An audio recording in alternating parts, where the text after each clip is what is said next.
আল্লাহ তাআলা বলে, বান্দা শোনো, মৃত্যুর যন্ত্রণা সত্য সত্যই আসবে,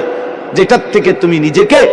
পলায়ন করছিলে, মরতে তুমি কখনোই চাচ্ছিলে না, কিন্তু এটা শুনে নাও, যে মৃত্যু তুমি কখনোই চাও না, সেই মৃত্যুর যন্ত্রণা তোমার আসবেই আসবে। সাকরাতুল মউত, হাত্তাকে এমনকি আল্লাহর নবী সাল্লাল্লাহু আলাইহি সাল্লাম পর্যন্ত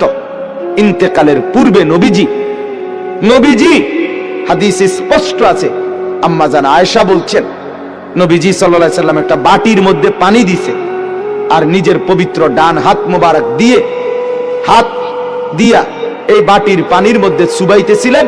আর কপালের ঘাম মুছতেছিলেন নবীজি, আর বলতেছিলেন, লা ইলাহা ইল্লাল্লাহ ইন্না লিল মাউতি সাকারাত, আল্লাহ আপনি ছাড়া আর কোনো ইলাহ নাই, আহা মৃত্যুর তো বড়ই যন্ত্রণা। নবীজি বলতেছিলেন।